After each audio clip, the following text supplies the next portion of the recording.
Hello everyone! For this video, I will be testing out the Xvive U45 for the wedding of our dearest church mates. So, I'm really excited and nervous at the same time because this is my first ever wedding gig and I really want to make this special for them. So, let's see if this works. I hope it does. And so, I will update you later. So, see you! I have connected the receiver of the Xvive U45 to one of the main outputs of the Behringer Scenics 1002FX. I used one of the XLR inputs to connect the Behringer to one of the main outputs of the main mixing console.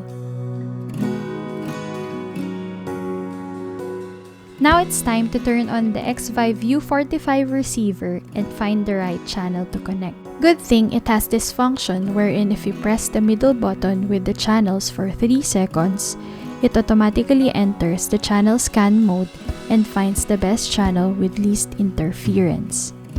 I was honestly nervous because I know that there will be a lot of guests with mobile phones in the venue, so I just hope it will work. Of course, don't forget to turn on the transmitter and connect it with the same channel as the receiver.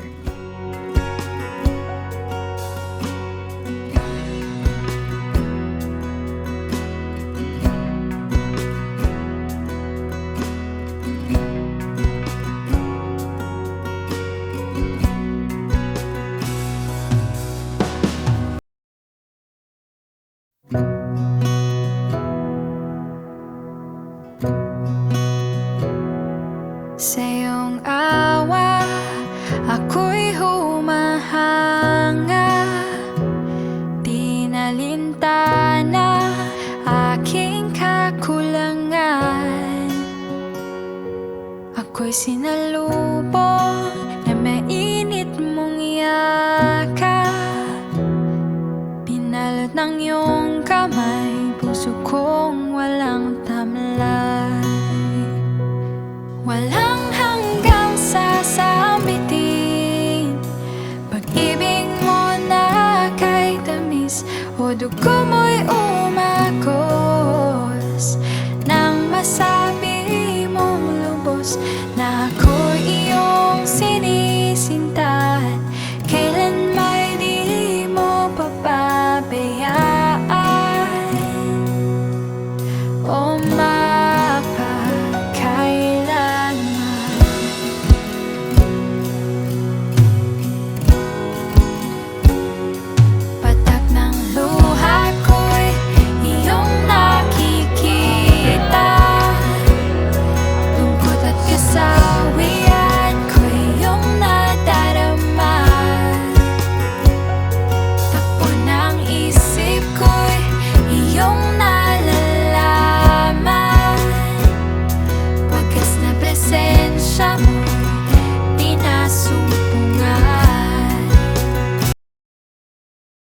So what is the Xvive U45? The Xvive U45 is an in-ear monitor wireless system. According to their website, it has a 5.8 GHz true diversity system, which means it is less likely to compete with other frequencies for a more stable connection. With a reliable 100-foot wireless connection and has an audiophile 24-bit 48 kHz sound and less than 5 milliseconds of latency. I chose this in-ear for 2 reasons. First, for its convenience. It's very lightweight and it has a very handy receiver and transmitter. You plug them both in the appropriate slots, scan the channels, and you're all set.